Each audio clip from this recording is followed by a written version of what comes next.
You're tuning in to the Black Hollywood Live Network, featuring news, interviews, and commentary on all things Black Hollywood. Hollywood redefined.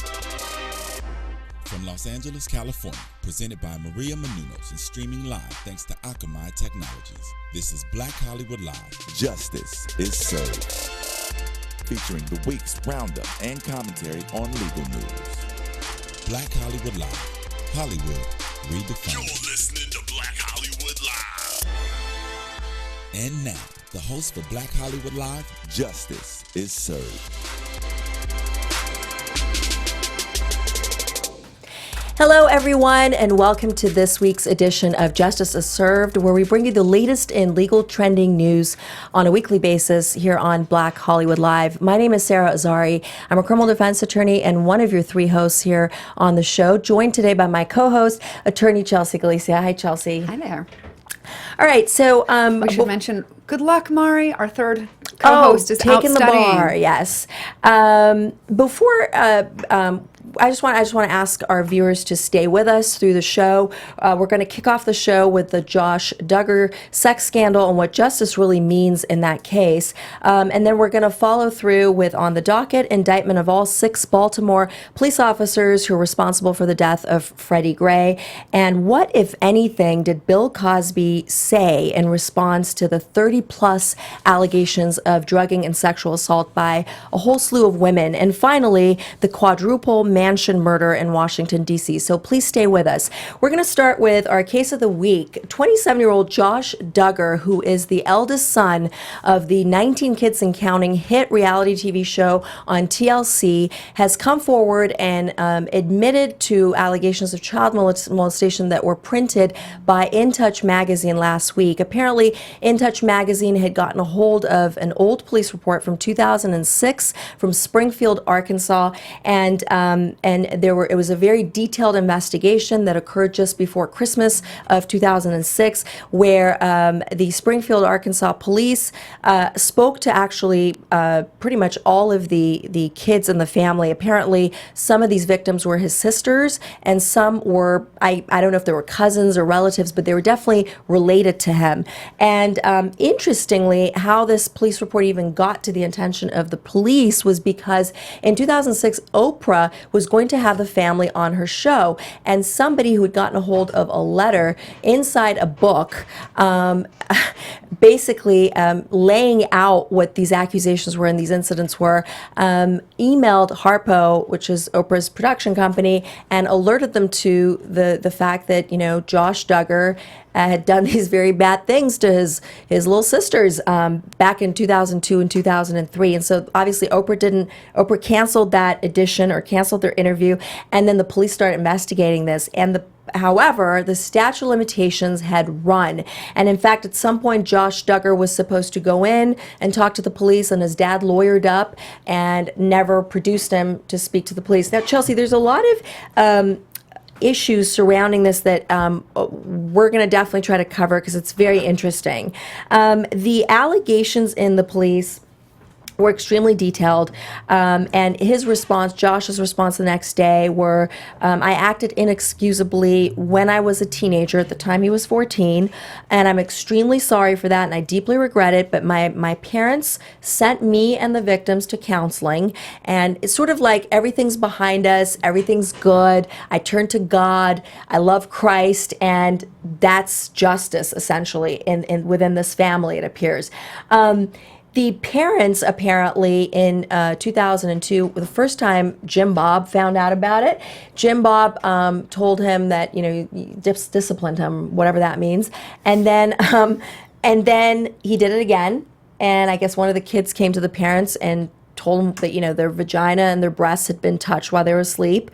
And the second time, Jim Bob meets with church elders and reportedly sends Josh to a treatment program. And, although they say that it involved hard labor and counseling, his own mother later came forward and said, actually, it was not really hard labor. He went to a relative to help him with home remodeling business. Yeah, I read that too. And then I also read that he actually did get sent to some place called Basic Life Principles. Okay, and there's issues with Basic Life Principles. Like that the founder resigned in 2014 under a cloud of suspicion of, sexually grooming and harassing young women in his ministry. Right, and he actually, the Basic Life Principles, the founder left last year, but his brother was forced out after affairs with a bunch of secretaries of this organization. This was somewhere where the family was volunteering anyway, so how much of hard labor is that? I mean, isn't this sort of like, okay, we're just kind of going through the motions and slapping our son on the wrist kind of thing? It doesn't amount to what discipline the justice system would give someone, under these circumstances. But Chelsea, at the time when Josh came back from this, purported counseling program or treatment program, Jim Bob takes him to the state trooper, who is law enforcement. And the state trooper says, oh, wait a minute. You already took him to counseling, so you've done everything you're supposed to do. Look, closed case, but don't you ever, son, do that again, because if you do that again, this is what's going to happen to you. That state trooper is serving a 56-year sentence for child pornography. So what do you think about the fact that this mandatory court reporter failed to bring this to the attention of authorities? I think it should stop the statute of limitations. And even this guy, his name is Joseph Hutchins, who is sitting in jail. First, he went to jail for child porn for like 4 years. Then he got out. And then he started distributing it, or they found out that he had been distributing it, so they sent him back for another 50 years. And he says that Jim Bob lied to him and said that it only happened one time with one victim, and that he didn't know that there were actually 5 or more. But that he does now regret that he didn't tell somebody else so that more could have been done. But still, what his regret is not the issue here. It's what is the implication on law enforcement when somebody in the department doesn't do what they're legally mandated to do. They're mandatory court reporters. So even if the state trooper is not does not have jurisdiction over the investigation, he does have the duty to go to Springfield Police, where this happened, and let them know so they can investigate. In 2003, the statute was alive and well. And even if it was one act with one victim, that's enough. It's still illegal. It's still illegal. It's still child molestation. And guess what? My clients get put behind bars for it. Why is he getting to walk, right? Well, yeah, I mean, this is what I think more of the controversy is about why is this guy, nothing's happened to him at all, everything's going to be A-okay. But there are some people that are seriously pissed, and I agree. I'm not sure if you heard what Montel Williams has said over social media, just really tearing into Josh and the rest of the Duggar family for being hypocrites, I mean, it seems to me that they're enjoying some really nice, white privilege for, I mean, I don't know if this would be any different if that officer was white and this family black, and would that officer have gone to the authorities like he was supposed to anyway? Is the American public outraged enough? I see what you're saying. I thought of that too. You're talking about, I thought, I've never been to Springfield, Arkansas, but my thought is it's a, small little white boy club where, Jim Bob, I guess, had a car dealership and was friends with this Arkansas state trooper.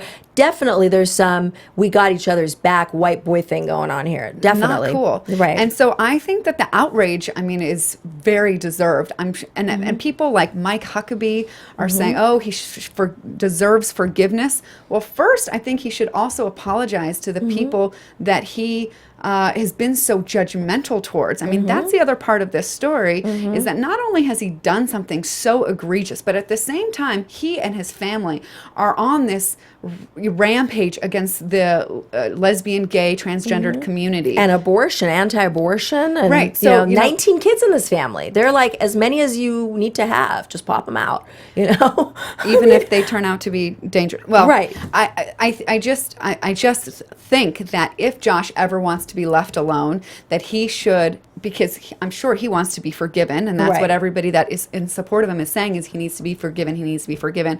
Well, why don't you guys forgive everybody for what you think are their sins, and then leave everybody else alone? The hypocrisy is great, and I think, I don't want to get into a whole religious talk here, but, this sort of fanatic, I think they're evangelists, Christian sort of thing, and not to, rule out the Christian religion. I think any religion, when you get to be so fanatic and so crazy about these sort of morals that you've written into this book, there's problems that come up. And the Mike Huckabee thing, he mentioned that, that they may have been inexcusable or regrettable or even disgusting, but they're not unforgivable. And I'm cool with that, so long as that same forgiveness applies to, the liberals and Democrats as opposed to the conservatives and the Republicans. Then we're good.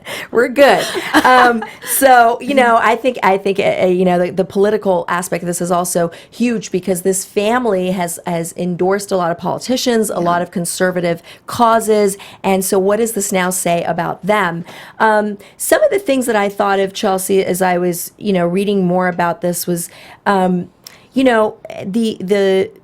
one of the victims petitioned the court to destroy the police records. And the first thing that came to my mind was, when certain crimes can be expunged if they're misdemeanors or low-level felonies and the person's done everything they're supposed to do. But in California, at least, to expunge and destroy an arrest record, this is not even an arrest record, it's an internal investigative report, okay?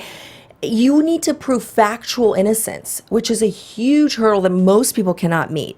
And here, by motion of one of the sisters or one of the kids, who tells the judge, we just, we found God, we want to put this behind us, we don't want this to be brought up, please destroy this. And the judge signs off on it, and the police destroy it. To me, it's incredible. And I have to wonder, Chelsea, whether... sometimes there's family secrets that are so huge that you'd rather pretend that the big pink elephant in the middle of the room just simply does not exist, like they don't happen. And my question to you is, do you think that these victims truly forgave him and have healed from this very damaging, event that is highly punishable by the law for that reason, because of their faith? Or is this some kind of a family secret where they've all sort of ganged up and decided, doesn't matter what, we're just gonna destroy it, put it behind us? Yeah. What do you think? I think, but the level of which these people are so turning their attention towards other people, you did this and you're bad for that, is a sign of people who have not dealt with things within themselves. So the louder and stronger that somebody's trying to point the attention elsewhere, point it to other people and other problems, just means that they are hiding something themselves and haven't forgiven. Because if they have fully processed, they got all the help, all the healing, and have truly processed this, I don't think that this family would be so such strong advocates of hate towards other people, other groups and other beliefs. Yeah. And what about this the fact that, okay, and I as a defense lawyer, I put myself in the position of someone defending Josh, and I'd say, okay, my client's 27 years old, he has his own family today, he's a political lobbyist. Thank God not anymore. He resigned. Irrespective of what his beliefs are. But, he's done well for himself in his adult life. At that time, he was 14. It was 12 years ago or 13 years ago. It's not relevant to who Josh Duggar is today. I mean, what do you think about that argument, that it's unfair to use it against him? Well, but these people are like, you have to take responsibility for who you are and what you do, and you will be judged, and you are wrong. And this is why, even though legally we can't do anything about this, the statute of limitations has run on him, the statute of limitations has run on the dad for not doing anything about it. Legally, everyone's hands are tied. But now the only thing that the public can do is, I think, appropriately shame him, and it's caused advertisers to pull out of the show. I think it is relevant to who somebody is when, like I said, they are out there advocating essentially for hatred and are essentially inspiring other people because to it's so bully anti people.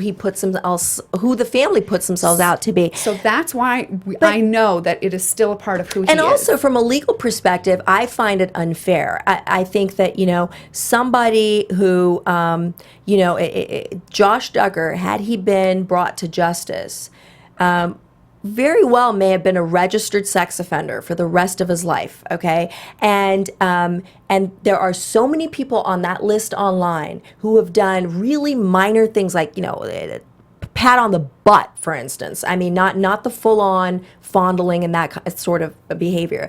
And they've had to plead because of the state of the evidence, and forever they're on that list, and their zip code, their address, everything comes up. They can't get a job. They can't be in a good neighborhood. They can't have a birthday party for their children. And this guy, 5 incidents, or at least 5 victims, I don't know how many incidents with each of them, and I find it just legally unfair as well. And I think, there's a message sent also from a legal perspective in this case that I think the statute of limitation might be the alleged sex offender's best friend. If you run out of the clock, you're home free. Essentially, that's what it means to some people. But in California, we have a 10-year statute of limitations for child molestation violations of the child molestation statutes. And if you're victim under 14 years of age, it's 10 years. But then if you're between 14 and 18, it's 3 years.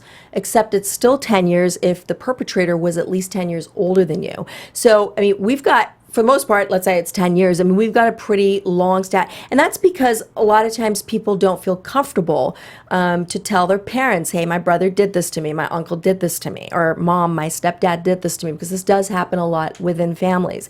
My last question, Chelsea, for you was that, TLC has been presented with 2 options, essentially, to pull the show or to pull Josh out of the show. And they've already taken the show down for now, but a lot of the advertisers, like you said, like General Mills and all that, they've pulled their advertising. And so the reason this show ended up becoming a hit was because Honey Boo Boo was taken off the air because Mama June was seen with somebody purported to be a child molester. Who had molested her own daughter. So, so Mama June's pissed off. She's saying, wait a minute, how come our show got pulled? And you're debating whether this show should get pulled. Of course it should get pulled. And so my question is do you think that it's sufficient middle ground to pull Josh out? Because Josh doesn't seem to be a big role in this show anyway. The crimes of the parents are almost as bad as the crimes of Josh. Good point. Yeah. So right. Can you take the parents out too? Right. This show has given... And maybe even the girls who are now covering up and saying we're all good, let's just put it behind us. Yeah. No. I mean, I'm not like... So you think it's like the whole thing sending a wrong message? And yeah, absolutely. I hope that Josh Duggar, now since he's resigned from his Family Research Council garbage, will now advocate for a law that when law enforcement doesn't do their duty and report a crime, that the statute of limitations is gets told. Yeah. Yeah. And maybe he should spend his time helping victims of incest and child molestation rather than telling other people how they should live their lives. The end. All right, so now moving on to On the Docket, I'm going to turn it over to Chelsea. Cool. So should we talk about another statute of limitations situation? Mr. Bill Cosby has also found a friend in the statute of limitations. And he now has finally, kind of, come out with a statement about the allegations that have been brought against him. Do you have the quote? Oh, yes. So what happened was he showed up in Alabama for an educational speech to a group of youngsters, college kids, I think. And the question on ABC on this exclusive interview was, how will you respond to these young students who might come up to you and ask you about these allegations that they're hearing all over the news? And Cosby's response was, various things. They'll say, well, are you a hypocrite? You say one thing, you say another. Then he says, my point is okay, listen to me carefully. I'm telling you where the road is out. I'm telling you where, as you drive, you're going to go into the water.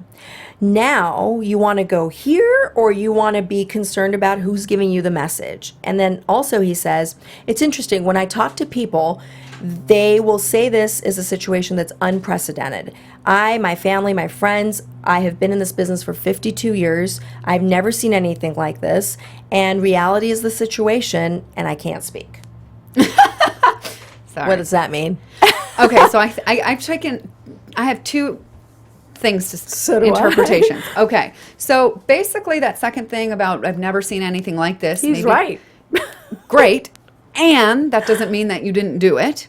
The other part, though, they call that a protest as opposed to a denial. Right. Okay. Good. So, fine. The other answer, the one that he first gave about the road and trying to, he's a little bit right about. And what I think he's saying is, listen, I have, a message to share, my experience, what I've seen in this world, what I think people can do to improve their lives or live the best lives that they can. And that's what I'm here to tell people about, and if you don't, you can drive off the road into water, meaning you take the wrong road. You can get yourself in trouble. So I'm here to tell you, how I think you can best live, the life that you probably want to live and enjoy and all that. Or you can just pick on me for something I did wrong, even though I am probably right about this advice that I'm giving you, just because now there's,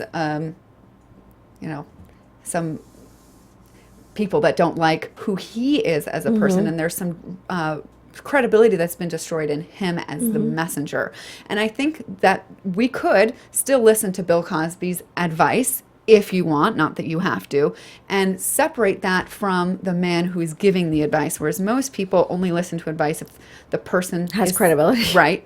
But sometimes there are people saying correct things who have zero credibility. So I think that's where he's going with that. But he doesn't say, I think my credibility should remain intact. I've never been charged with anything. I deny these. I mean, he won't let those words come out of his mouth. Right.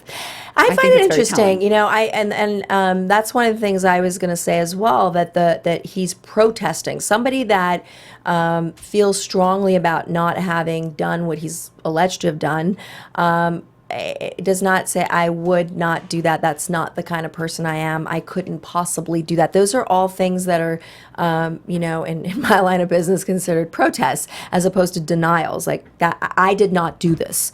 I did not do what she's telling the media I did. So he's doing a little bit of that, but also, Chelsea, I think he's trying to victim blame, but he can't. For one reason, he's controlled the media for so long, and remember that we talked about him paying the Inquirer not to print stories about him sexual assaulting women, and he can't control the media anymore. And his lawyers have told him, shush, like no matter what, no matter how badly you want to speak, which he really does, and he says, and I can't speak. His lawyers told him not to talk, so he can't control the media anymore. He's sort of run out of that tool. But he's trying to victim blame, and he's holding back because if he were to blame some of these women and say that they're lying, etc., some of those, well, first of all, he'd get rid of the confidentiality clauses in those settlement agreements that he's already signed. And not only those women can then open up and talk about whatever they can, talk about and say, but also, he's in breach of the agreement in general, and they could collect damages and sue him for breaching the agreement. He is being sued for defamation by 3 women, right, who came forward with stories and then who he essentially called liars. And this would not only be a new suit for defamation, possibly, but also, it would. Get things out of the bag that he probably wants to leave in the bag, and then he's also in violation of the confidentiality, which is a huge concession in a settlement agreement of this kind. So anyway, moving on. All right. Well, one last interesting bit about the Cosby ordeal is that it is inspiring changes in the law, at least in the state of Nevada. Now, as of yesterday, the governor signed into law a new bill that would extend the statute of limitations for rape charges from 4 years, which is one of the shortest in the country, to 20 years. So that's a bit of time. It was inspired by Lisa Lottie Lublin, who testified in front of the Nevada legislature about her experience in 1989 of being raped by Bill Cosby. So similar bills are being considered in Florida, Ohio, and Oregon. So perhaps if some good came of this, it is that. Although I don't know if just extending the statute of limitations is going to help convict people, because as is, these rape charges are incredibly difficult to prosecute. And do you think, as a defense attorney, that it's going to be possible to bring a conviction when a claim is, So 20 old. years old. It's difficult because a lot of this is he said, she said. You don't have physical evidence this many years later, and if you're going to go look for other witnesses who may help the defense or even help the prosecution support their victims' allegations, those some of those victims may be dead. Some of them may not be.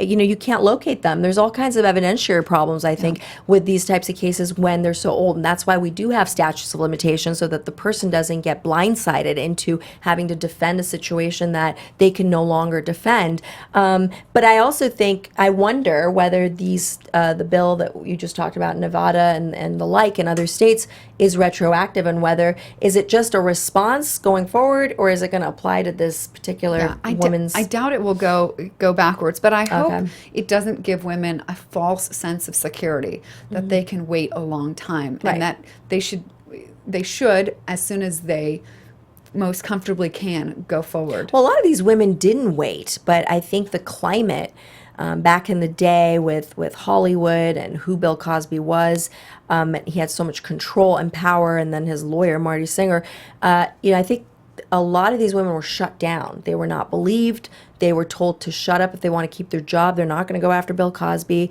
So a lot of them, I think, had that issue to deal with as well. But anyway, True.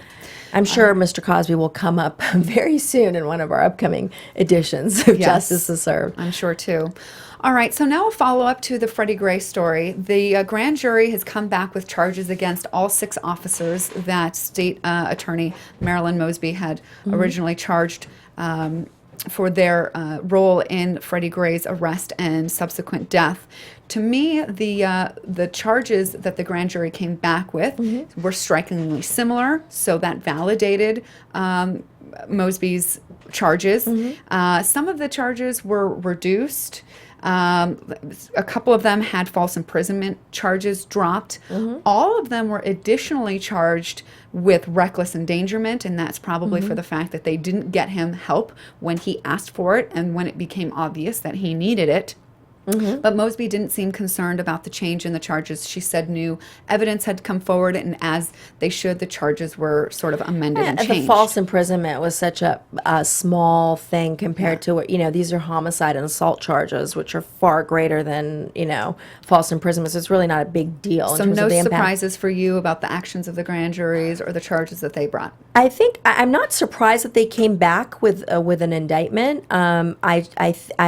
Yeah, I'm definitely not surprised, but I think that it's a big deal when you get a grand jury to agree and deliver an indictment. It's pretty much a milestone in a case specifically where this prosecutor was attacked for filing a complaint. When a prosecutor files a complaint, they're assessing the evidence and they're making a decision that there's enough probable cause that this person committed the crime and that the crime was committed to go forward to trial. And with the indictment by grand jury, you now have a neutral body, and although they're led by the prosecutor who's playing the role of a defense attorney and a prosecutor, you now have an independent body that decides whether there's enough evidence to charge these people. So now it's almost like, Mosby's like, hey, you thought I'm being biased? And those conflicts Check of this out. interest that we talked about a couple of weeks ago obviously are sort of null and void at this point, since a grand jury has been the one to bring these charges. Yeah, I think it just makes Mosby's case a lot stronger to proceed with an indictment. Even if it does end up going to a different prosecutorial agency. Right, so stay tuned. Arraignment is July 2nd. All right, and then, this story, I don't even want to talk about it. It is so disturbing. The D.C. murders of this family here, just about 2 weeks ago. Apparently, they were bound and killed over the course of hours. It includes a husband, his wife, their 10-year-old son, and their housekeeper. Apparently, for money. It is a suspect has been arrested. His name is Darren Wint, and he's been charged with the murder of Savas, or at least at this point just arrested. I'm not sure if the charges have come out, but Savas Savopoulos. He his has been wife, charged Amy. with murder, but there might be additional charges. Right, their son Philip and their housekeeper Veralicia Figueroa. He apparently, Darren went worked for the company that the husband owned, American Ironworks, but that was apparently years ago, so they're not sure what the relationship was more recently. The smoking gun is sort of interesting in this case. It is a pizza crust that apparently has his DNA on it.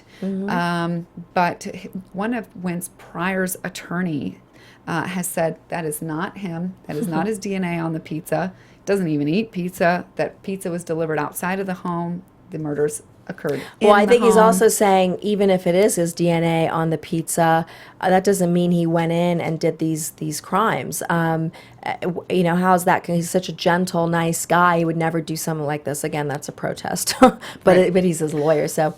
Yeah, and Darren Went has been arrested before in 2005. His own family filed a restraining order against him. 2006, he was charged with second-degree assault.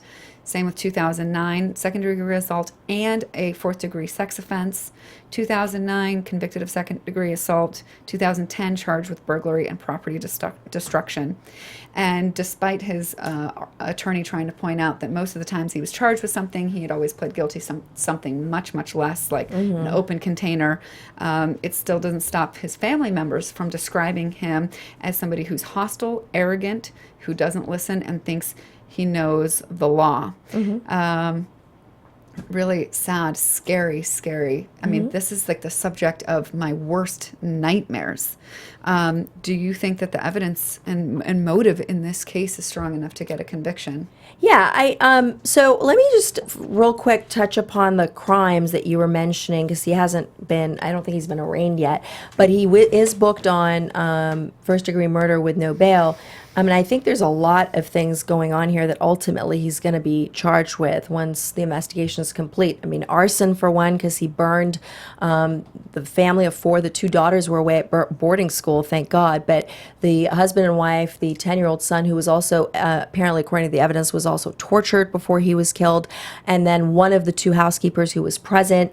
So there's arson. The home was set ablaze by way of a mattress.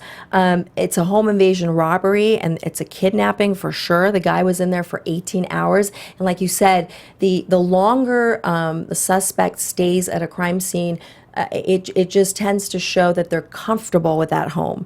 It's not, usually when it's a home that they're just hitting up for the first time, they're in and out of there. They're not going to stay there and order pizza. So this guy was there for several hours. They think about 18 hours. There's evidence of torture on the 10-year-old, and then of course murder. So I think the charges are definitely they're gonna go up on this guy. But it is a horrific situation, and even though I think the motive is not yet very clear, it definitely seems to be revolving around money, because during the time that this family was held hostage, the perpetrators, and I think it's pretty clear that there's more than one. I think it's more than just Went, again, because just the nature and the complexity of the crime seems to be like there's more people involved. And usually what happens is the person doesn't tell their cohorts, hey, this is what we're going to do. The person knows what he wants to do, but he makes it sound like it's a quick in and out, because otherwise he's going to lose these teammates, right, that he's getting together. So there's evidence that when these people were in there, they were having the family send these text messages to one another and to the maid, telling her not to come in, telling the other maid's husband, when he's ringing the doorbell, that, sorry, your wife is at the hospital with my wife. I mean, there was a lot of coaching with the text messaging going on. And then there was also a lot of communications and phone calls between Mr. Savopoulos and his assistants and his bankers and his accountants about money. And at some point that night, the first night when the home invasion robbery occurs, $40,000 gets dropped off to this home, and that's gone the next day when the police show up. So $10,000 cash is found on Went when he's arrested, but most of this money is gone. And so the evidence to me here is really interesting with this DNA on the pizza crust, Chelsea, because kidnappers know that they're facing life in prison. And so what they often tend to do is destroy the evidence. And a lot of times that means burning the evidence. But the problem with burning the evidence, including this family's Porsche that they took like 13 miles away, is that it never fully, completely burns. There's incomplete burning. And in this case, there was a pizza crust left behind that didn't burn that still has his DNA. So it's, there's also surveillance, but they're not sure, right, if it's him on the surveillance. It's very, very grainy. You can't make out the face hardly at all. Right. So I just, it's an incomplete arson that basically has linked him to this home. And clearly he's worked for the company. There's other circumstantial evidence about his connection. And to me, it'll also be interesting to find out who else may have been involved, because definitely there's more than Wint in this case. Yeah. So anyway, it's a tragic story, and I think that it's going to end up probably at trial, and we're going to be following it for our viewers. Oh, I don't know how much I'm looking forward to that, but we will. All right, and finally, for tipping the scales. All right, so 1 million New York residents will be let off the hook for petty crimes, leading to outstanding warrants. And our question today for our viewers is, should we follow their lead here in California? So did they decide to do it already, or they were just considering? I think it's being considered. Yeah. And if it does end up going that way, because I think it might, should California also consider doing the same thing? So in summary, New York City Police Commissioner Bill Bratton proposed this amnesty or immunity to 1.2 million low-level offenders. These are people that had old warrants for failing to show up in court on traffic tickets, on being drunk in public, being disorderly conduct, turning their music up too loud, things of that sort, which can very well be misdemeanors here. And he's saying, what, court is overloaded with we have a backlog on these old warrants. Warrants die with you; they're never going to go away. So let's just forgive these people. Let's just get rid of them. It's the right thing to do. And the statistics that support this is that 40% of the people that are cited don't show up to court. They just don't. They either forget, they think it might go away, and it never does. And so the issue, Chelsea, is how can you draw the line? How do you decide whether something's minor enough to be included in this blanket immunity or not? I mean, what are your thoughts on? Well, I don't know how feasible it is, but it would be great if they could go back through and see the subsequent records of these people. Did this small disorderly conduct thing end up turning into robbery some years later? And then maybe you can use that disorderly conduct when you're figuring out how to punish the guy for robbery. But somebody who was drunk in public once and then never had an issue with the law again, just let it go. I understand the argument that people are like, well, if you commit a crime, you need to pay for it. Accountable. Well, but it just doesn't take into account the whole context of how much money and resources is being drained by the courts, in jails. I mean, it's unsustainable. And I think the fact that Bill Bratton is the one proposing this says that the system really needs this, because he's been a huge advocate of this broken window policing that has caused the police to be very, very strict about very minor seeming things.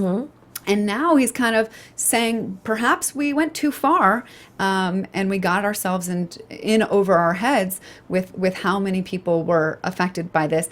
And they don't even really know that this policing method was what caused crime rates to go down. It's thought that maybe the unemployment rate had something to do with it. It's also believed, if you read in the book Freakonomics, that the fact that Roe v. Wade had been passed in 1973, by the time the crime statistics went down, it's because a lot of the people who would have been born to commit these crimes were never born. So I think it's a little bit of a... What also sort of raised this concern over the broken window policing was the Eric Garner chokehold, where he was detained for selling loose cigarettes. I mean, how petty can that offense be? I mean, it can't be more petty than that. And, then the statistic in response to Bratton's broken window policing policies been that 81% of the 7.3 million people that are hit with these violations tend to be Black and Hispanic. This was a study done between 2001 and 2013, so over a 13-year span. So Bratton's saying, I think that they just took my my policy and they overzealously enforced it, and I'm kind of retracting it and saying, okay, let's just let go of some of this stuff, right? So the question is it fair to forgive offenders based on the offense and the nature of the offense, or are you of the view that breaking the law requires showing up to court and being held accountable no matter what the offense, right? So please tweet me at Azari Law and Chelsea. At Chelsea Galicia. All right. And that brings us to the close of today's edition of Justice is Served. Thank you so much for joining us here on the show. We'd love to hear from you during the course of the week, so keep the dialogue going. Please find us on iTunes and YouTube. Click like and post your comments, and we will make sure to read them and respond to you. And we will see you next week right here on Justice is Served. Bye-bye.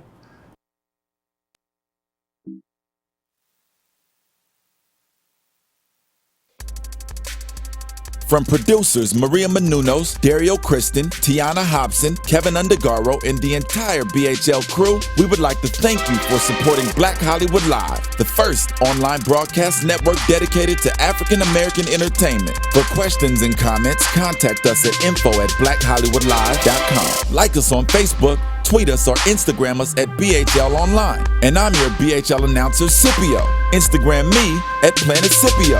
Thank you for tuning in. The views expressed here are those of the host only and do not necessarily reflect the views of BHL or its owners or principals.